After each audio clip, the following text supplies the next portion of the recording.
1절에서 8절까지 봉독합니다. 나는 참 포도나무요 내 아버지는 농부라. 무릇 내게 붙어있어 열매를 맺지 아니하는 가지는 아버지께서 그것을 제거해 버리시고, 무릇 열매를 맺는 가지는 더 열매를 맺게 하려 하여 그것을 깨끗하게 하시느니라. 너희는 내가 일러준 말로 이미 깨끗하여졌으니 내 안에 거하라. 나도 너희 안에 거하리라. 가지가 포도나무에 붙어있지 아니하면 스스로 열매를 맺을 수 없음같이 너희도 내 안에 있지 아니하면 그러하리라. 나는 포도나무요 너희는 가지라. 그가 내 안에 내가 그 안에 거하면 사람이 열매를 많이 맺나니 나를 떠나서는 너희가 아무것도 할 수 없음이라. 사람이 내 안에 거하지 아니하면 가지처럼 밖에 버려져 마르나니 사람들이 그것을 모아다가 불에 던져 사르느니라. 너희가 내 안에 거하고 내 말이 너희 안에 거하면 무엇이든지 원하는 대로 구하라. 그리하면 이루리라. 너희가 열매를 많이 맺으면 내 아버지께서 영광을 받으실 것이요 너희는 내 제자가 되리라. 아멘. 봉독한 말씀으로 그리스도가 내 안에 계시는가 라고 하는 내용으로 함께 은혜를 받습니다. 오늘 봉독한 말씀은 포도나무 비유의 말씀입니다. 1절에 나는 참 포도나무요 내 아버지는 농부라. 무릇 내게 붙어있어 열매를 맺지 아니하는 가지는 아버지께서 그것을 제거해 버리시고, 무릇 열매를 맺는 가지는 더 열매를 맺게 하여 그것을 깨끗하게 하시느니라. 그리고 4절에 내 안에 거하라. 나도 너희 안에 거하리라. 가지가 포도나무에 붙어있지 아니하면 스스로 열매를 맺을 수 없음같이 너희도 내 안에 있지 아니하면 그러하리라. 그런데 이 말씀에서 중요한 것은 우리 한 사람 한 사람이 주님께서 친히 선택했다는 겁니다.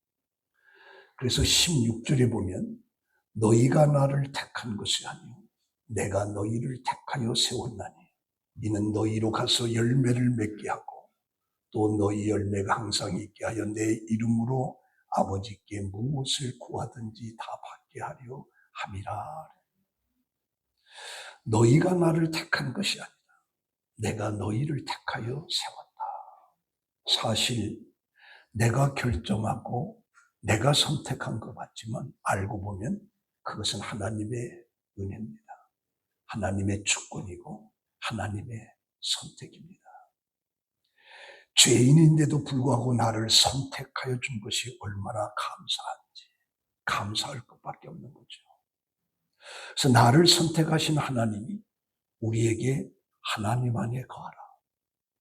나도 너희 안에 거하겠다는 것입니다. 그러면 그리스도 안에 거한다라는 하는 말이 구체적으로 무슨 뜻인가? 그리스도 안에 거한다라고 하는 것은 첫 번째 예수 그리스도께서 하나님의 아들이심을 믿는 것입니다. 두 번째는 예수님은 우리의 유일하신 구원자로 내가 받아들이는 것입니다. 셋째는 예수 그리스도 안에서 주어진 복음을 내가 계속 믿는 것입니다. 네 번째는 주의 말씀을 따라 행하는 것이고, 다섯 번째는 그리스도의 몸인 신자들의 공동체와 사랑의 관계를 지속적으로 맺는 것. 이것이 바로 그리스도 안에 거한다는 뜻입니다.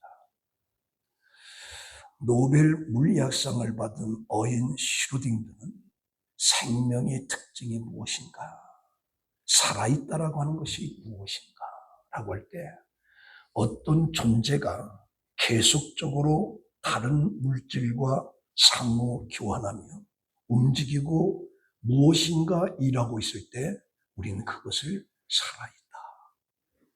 그래서 생물학자는 이것을 생명의 동화작용이라고, 다시 말하면 신진대사라고도 이야기하는 겁니다. 그러면 우리는 영적으로 살아있다라고 하는 건 대체 뭘 말하느냐? 밥을 먹기 때문에 산 것이 아니고 숨을 쉬고 걸어 다니기 때문이 아니고 우리가 살아있다라고 하는 것은 어떤 존재와 관계를 맺고 있다는 거죠.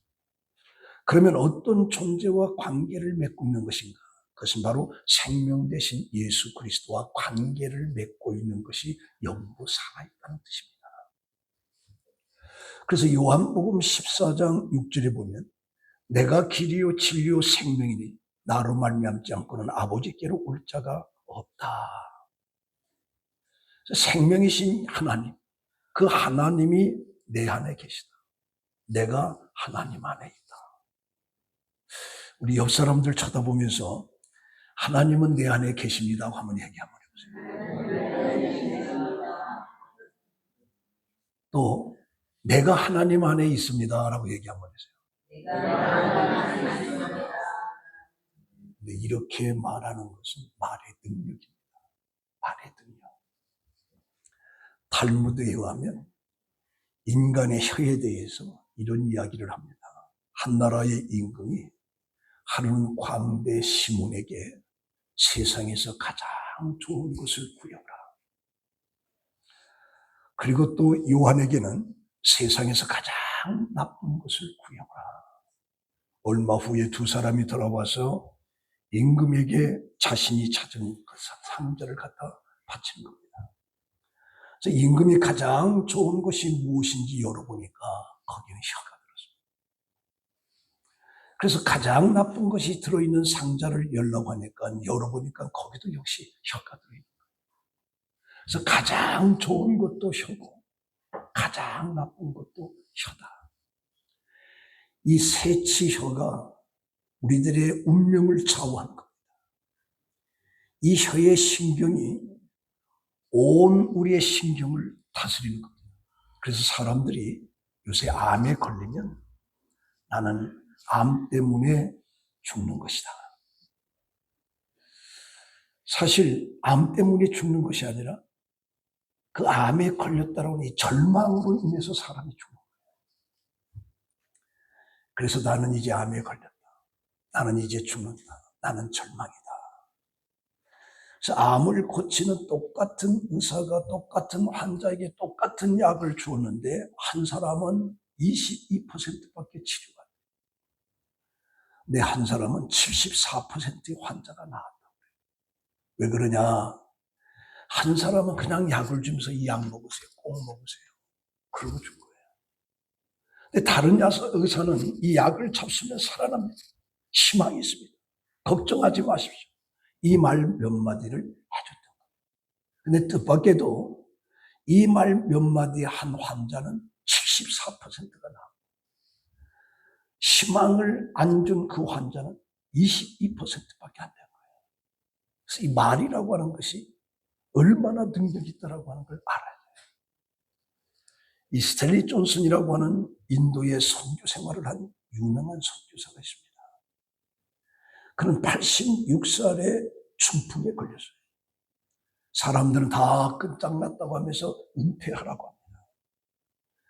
근데 그는 병원에 가서 치료를 받는데 중풍병이 별로 치료가 되지 않습니다.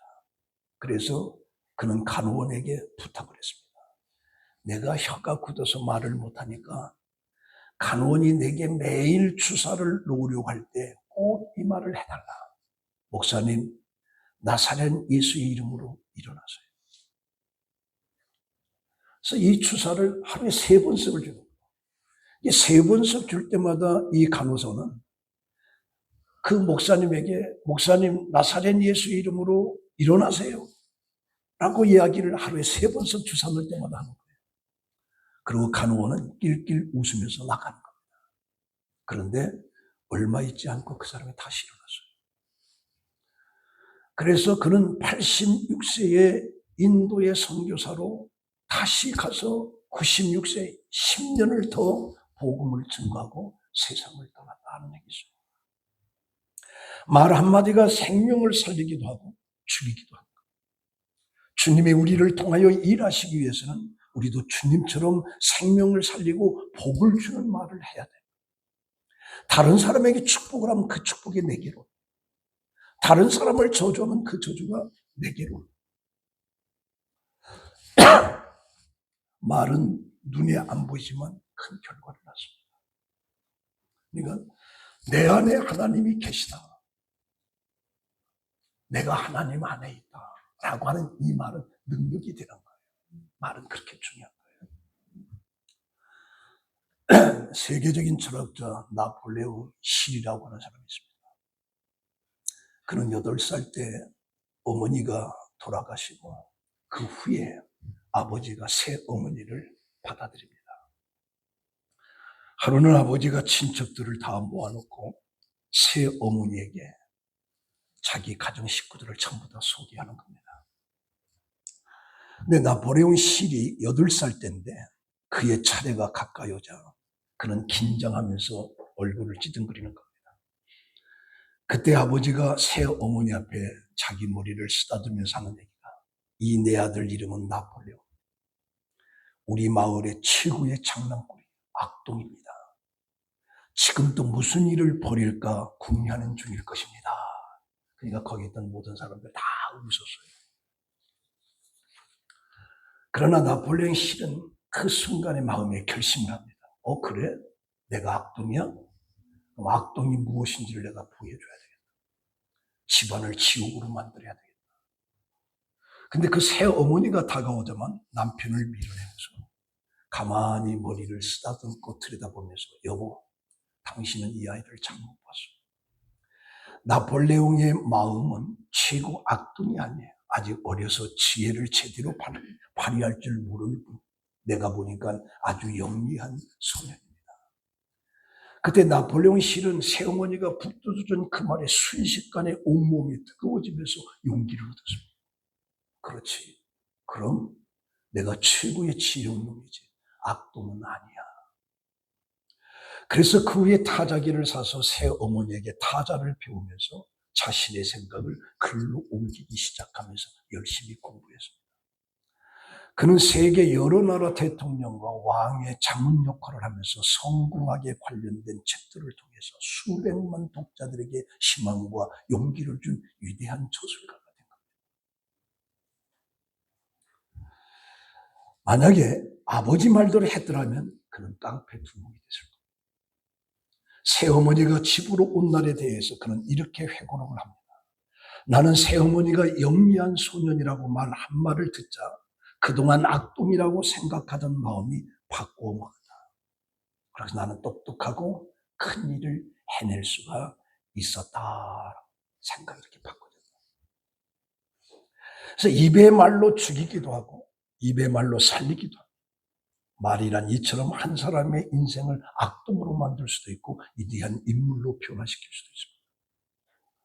자, 그러면서 로마서 10장 10절에 마음에 믿어 의에 이르고 입으로 시인하여 구원을 얻으리라. 입으로 시인한 것으로 구원을 얻으리라. 그러면서 마태복음 10장 32절에 누구든지 사람 앞에서 나를 시인하면 나도 하늘에 계신 내 아버지 앞에서 그를 시인할 것이요. 누구든지 사람 앞에서 나를 부인하면 나도 하늘에 계신 내 아버지 앞에서 그를 부인하리라. 그렇다면 우리도 내 안에 성령님이 계시다라고 하는 말을 하면 성령이 내 안에서 능력 있는 삶으로 우리를 이끌어간다. 성령이 나와 함께 하신다. 그래서 우리는 고백을 입으로, 마음에 믿어 의에 이르고 입으로 시인해서 구원을 얻으리라. 입으로 시인, 성령이 내 안에서 역사해, 하나님이 내 안에 계시다라고 하는 말을 우리 찾고 고백을 해야 된다. 로마서 8장 14절에 보면 무릇 하나님의 영으로 인도함을 받는 사람은 곧 하나님의 아들이라. 너희는 다시 무서워하는 종의 영을 받지 아니하고 양자의 영을 받았으므로 우리가 아빠 아버지라 부르짖느니라.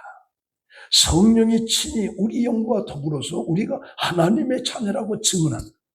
성령이 내 안에 계시다라고 하는 걸 내가 자꾸 고백을 하면 내 안에 계신 그 성령이 나로 하여금 하나님을 아버지라 부르게끔 한다는 거죠. 그러면 중요한 것은 고린도전서 6장 19절에 보면 너희 몸은 너희가 하나님께로 받은 바 너희 가운데 계신 성령의 전인 줄을 알지 못하느냐. 성령이 지금 네 안에 계신 걸 알지 못하느냐. 너희는 너희의 자신의 것이 아니라 값으로 산 것이 되었으니 그런즉 너희 몸으로 하나님께 영광을 돌리게 하라. 지저스 커튼유도 이런 얘기를 합니다.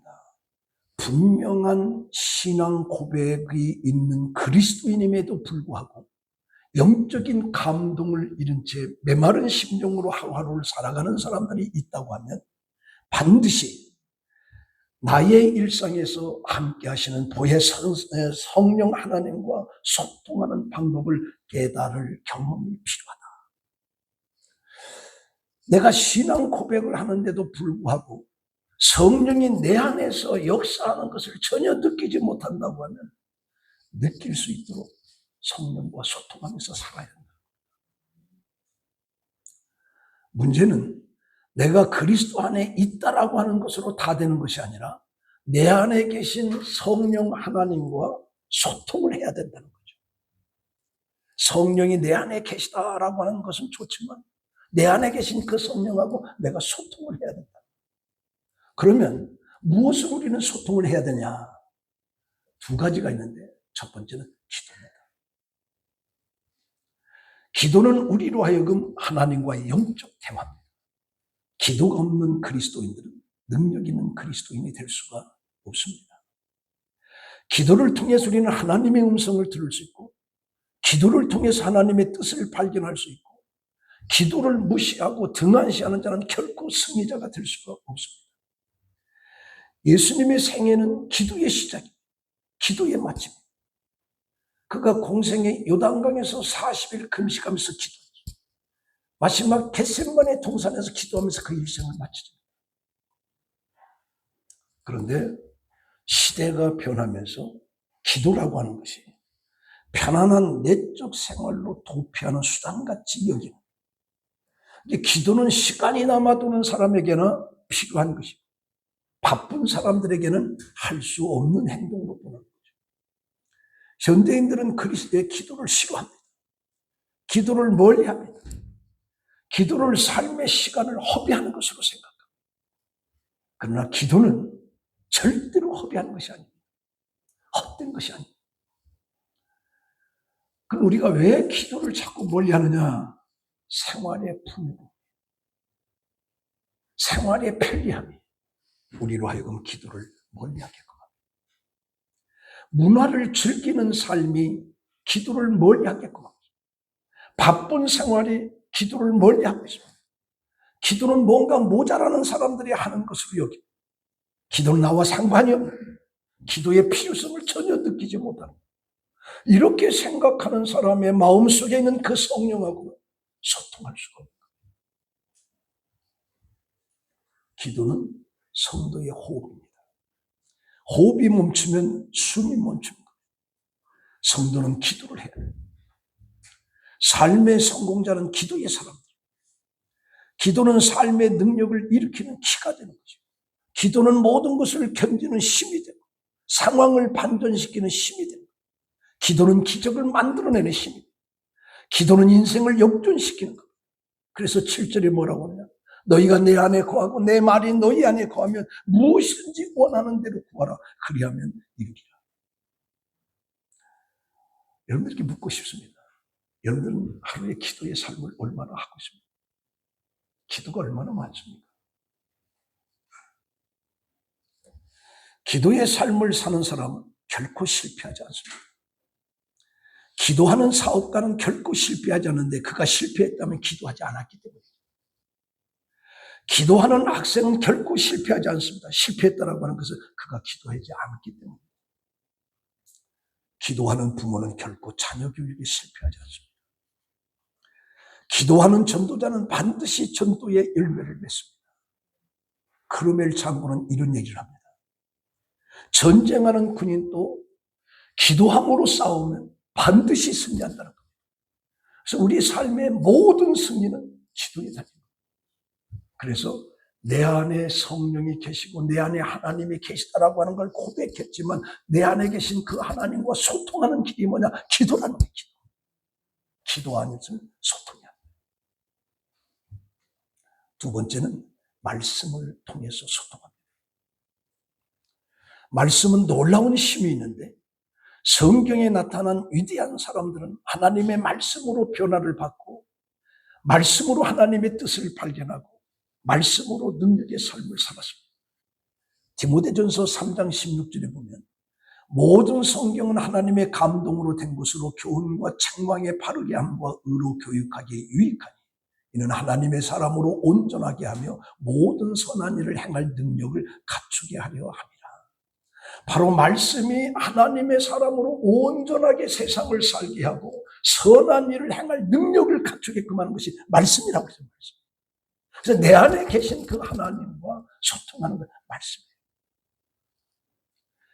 엠마오로 실망하면서 내려가던 두 제자에게 예수님이 찾아오시면서 십자가의 사건의 이야기를 쭉 합니다. 그리고 눈을 떠보니까 예수를 발견합니다.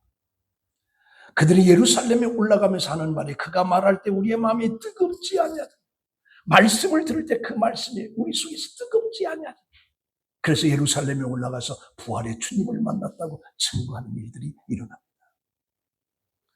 그래서 이 성경을 깊이 아는 것이 성령을 경험하는 겁니다. 성령의 임재를 경험하는 방법은 셀 수 없이 다양하지만 하나님의 말씀 안에서 성령의 임재를 추구해야 돼요. 성령을 경험할 수 있는 방법은 복음에 대한 이해가 깊어질수록 성령이 충만해지는 경험을 얻습니다. 두 번째는 하나님의 뜻을 밝혀주는 성경을 통해서 하나님의 생각을 깨닫고 하나님께서 하시는 일에 동참하는 것이 바로 성령을 경험하고 성령의 인도함을 받는 거예요. 이스라엘의 위대한 왕 다윗은 철저하게 하나님의 말씀과 소통하는 사람이었습니다. 시편 119편 14절에 보면 내가 모든 재물을 출구함 같이 주의 증거들의 도를 출구하라. 물질을 출구한, 돈을 출구한 것처럼 말씀을 내가 더 출구한다라고 다윗은 그렇게 말하고 있습니다. 내가 고난당하기 전에는 그릇 행하였더니 이제 주의 말씀을 지키나이다. 내가 주의 법을 어찌 그리 사랑하는지 내가 그것을 종일 작은 소리로 읊조리나이다. 하나님의 말씀이 어찌 그리 사랑스러운지 내가 종일 작은 소리로 그 말씀을 읊조린다라고 얘기. 이것이 바로 내 안에 계신 하나님과 소통하는 방법. 자, 그러면 기도와 말씀으로 내 안에 계신 하나님과 소통하게 되면 그 사람의 삶은 어떻게 나타나느냐? 첫 번째로 거룩함입니다. 고린도전서 3장 17절에 보면 누구든지 하나님의 성전을 더럽히면 하나님이 그 사람을 멸하시라. 하나님의 성전은 거룩하니 너희들도 그러하니라. 거룩한 하나님이 내 안에 계신 그 하나님과 내가 기도로 말씀으로 소통하게 되면 내 나타나는 삶이 뭐냐? 거룩한 구별된 삶을 산다는 거죠. 세상의 다른 가치관, 세상과는 다른 가치관입니다. 그리스도인은 추구하는 목적이 세상과 달라야 합니다. 그리스도인들의 구별은 모든 것부터 구별인데 세상 사람들은 권력을 추구합니다. 돈을 추구합니다. 지식을 추구합니다.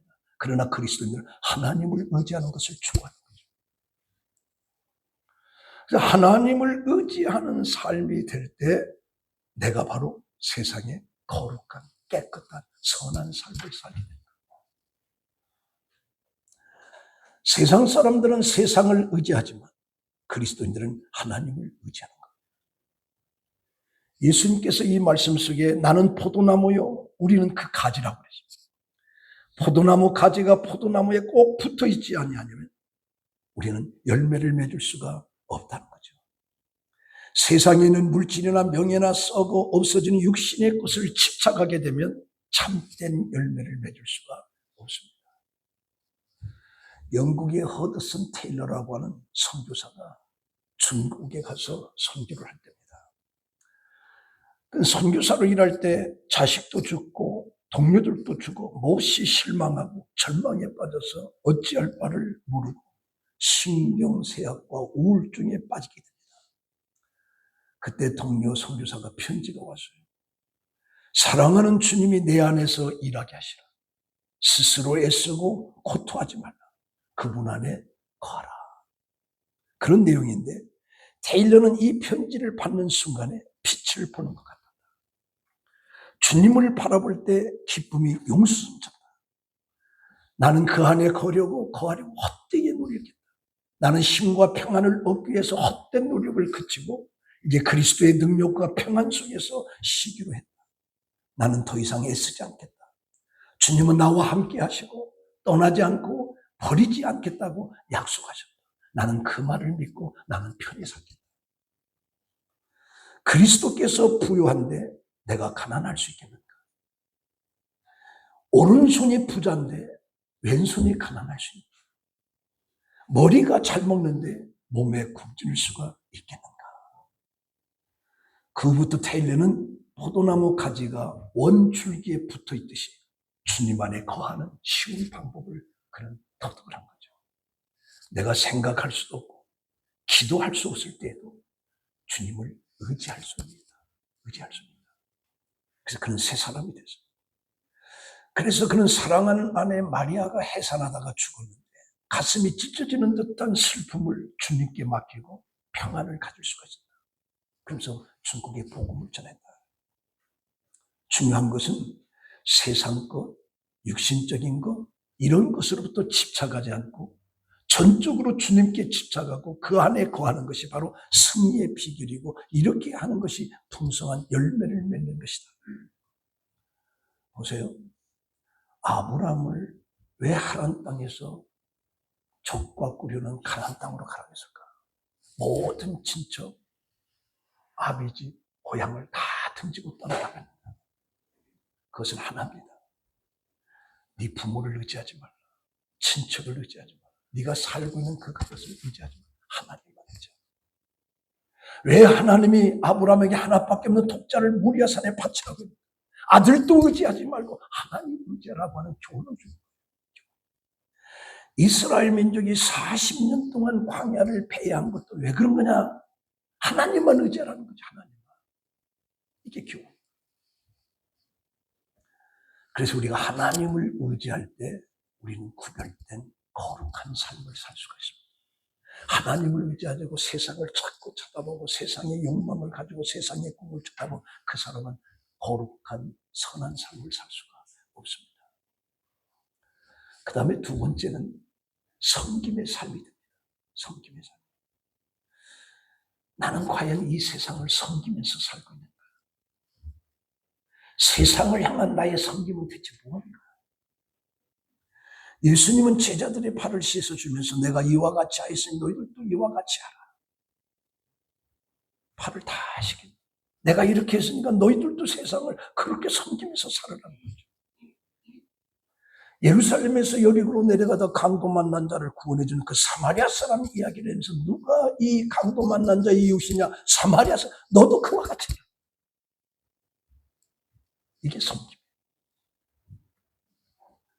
요한복음 21장 15절에 보면 갈릴리 바다에서 조반을 먹은 후에 예수님께서 시몬 베드로에게 요한의 아들 시몬아 네가 나를 이 모든 것보다 더 사랑하느냐?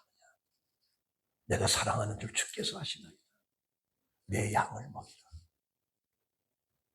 섬기라는 거죠. 사랑하는 거죠. 미국의 한 신문에 장례 기사 일부가 실렸습니다. 오늘 친절했던 한 수리공의 장례식이 있었습니다. 세상을 움직이고 뒤흔든 유명한 인사가 아닙니다.